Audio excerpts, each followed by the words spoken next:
শোনো রনি, তুমি যদি মনে করো যে তোমাকে আমি এত সহজে ছেড়ে দিব, এত সহজে ছেড়ে দেওয়ার পাত্রী আমি নীলা না। ঠিক আছে, আমি তোমার এই শেষ দেখে ছাড়বো, তুমি কতটুকু উঠতে পারো সেটাও আমি দেখে ছাড়বো। 2019 সালে ফেসবুকে পরিচয় হয়েছিল।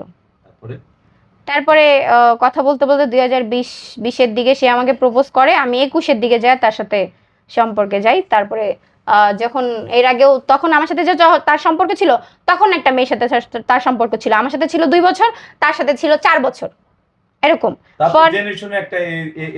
সে তো ওইখান থেকে চলে আসছে, সে বলছে যে না, ওর সাথে আমার একবার মাত্র দেখা হয়েছে, খালি ফোনেই কথা হয়, ওরকমই আনা। তোমার সাথে আমার দেখা মাত্র সাক্ষাৎ হয়েছে, আমি ওর থেকে মানে ওর প্রতি আমার যেটা ছিল সেটা এমনি ছিল, আমি কিন্তু তোমাকে বিয়ে করতে চাই। তো সে যখন তখন বলছে যে ঠিক আছে, আমি বলছি যে তুমি ঠিক আছে, সে তাকে ছেড়ে সবকিছু ইটি করে যদি বলো যে না, যে বিয়ে পর্যন্ত যাব, তাহলে আমি আগাবো তোমার সাথে, আর না হলে আমি আগাবো না। তো তখন সে তার ফ্যামিলিকে বলছে বিয়ের কথা, আমি আমার ফ্যামিলিকে জানাইছি। পরে সে সে আমার ফ্যামিলিতে আমার মাকে ফোন দিয়ে রিকোয়েস্ট করছে, বিধাই আমার মা বিয়েটা দিছে, নাইলে এই বিয়ে আদৌ হইতো না। আমি যখন তাকে বিয়ে করি সে বেকার ছিল। আমি আমার খরচ আমার ফ্যামিলি দিত, আমি আমার বাবার বাসায় থাকতাম। তার কাছে আমি পার্মানেন্টলি গেছি মাত্র 7-8 মাস হয়েছে। আর তাছাড়া আমি বাবার বাসায় ছিলাম। সে প্রতি শুক্রবার করে আসতো, আবার শনিবার সকালবেলা চলে যেত, এরকম আইসা দেখা সাক্ষাৎ করে চলে যেত, এরকম। আর তাও তো আমার বিয়ের 1-1.5 মাস পরে তার একটা এনজিওতে চাকরি হয়েছিল, একটা ছায়াতল বাংলাদেশ নামে একটা পথ শিশুদের নিয়ে একটা এনজিওতে, সেই এনজিওতে সে কাজ করতো। একটা না 1-1.5 বছরের মতো কাজ করার পরে তারপরে সেখান থেকে তাকে বাদ দিয়ে দেয়। তারপরে আস্তে আস্তে সময় নিয়ে তারপরে যে সে মিডিয়াতে আসে।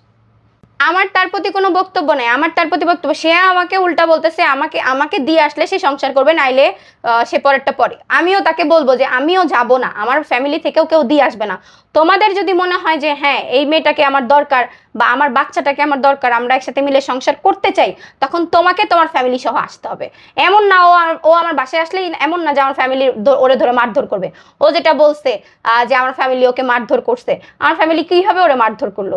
যখন আমার ফ্যামিলি দিছে, একদম যখন চলতে পারো নাই, তখন যখন আমার ফ্যামিলি দিছে, তখন আমার ফ্যামিলিকে ভাল লাগছে। এখন যখন তার মেয়ের গায়ে হাত দিছো, প্রতিবাদ করছে, এখন আমার ফ্যামিলি খারাপ হয়ে গেছে। আমার তার প্রতি একটাই বার্তা, তার সংসার করার ইচ্ছা থাকলে সে আসবে, আইসা নিয়ে যাবে, ভালো হবে, ভালো আইসা নিয়ে যাবে। তো আমাকে আসতে বাধ্য করছে, কারণটা ছিল এরকম, ওই দিন তাকে রিহাবে দেওয়ার কথা ছিল। সে এরকম মাদকাসক্ত করে বিধায় তার বাবার সাথে কথা ছিল যে সে তার বাবা তাকে রিহাবে দিবে, এরকম। কিন্তু তার বাবা আদৌ কোনো কিছুই করে নাই। উল্টা আমার ফ্যামিলি যখন বলছে যে আমরা তাকে নিয়ে যাব, ও বলতেছে হ্যাঁ নিয়ে যাক নিয়ে যাক, ওর ফ্যামিলি ওর বাবা মা ওকে নিয়ে যাবে, নিয়ে যায়, আজকে নিয়ে যায়, কালকে আরেক জায়গায় বিয়ে দিবে, এ কথা ওই তুলছে, আমার ফ্যামিলি তুলে নাই। মনোমালিন্য হয় পরনারী নিয়ে, যেটা যেটা সবসময় ছিল। ও বলে যে আমার ফোনে মেসেজ আসতেই পারে, আমি কাজ করি, কথা বলতেই পারি। এখন তুমি কাজ করো, কথা বলো, কিন্তু এখন তার আগে কি করছো? মিডিয়াতে আসার আগে তখন কি তোমার কোনো পরকীয়া ছিল না? তখনও তোমার পরকীয়া ছিল, আমি ছুটাইছি সেগুলা। এখন তুমি মিডিয়াতে আসছো, নতুন নতুন তুমি যাকেই দেখো তাকেই তোমার ভালো লাগা যায়।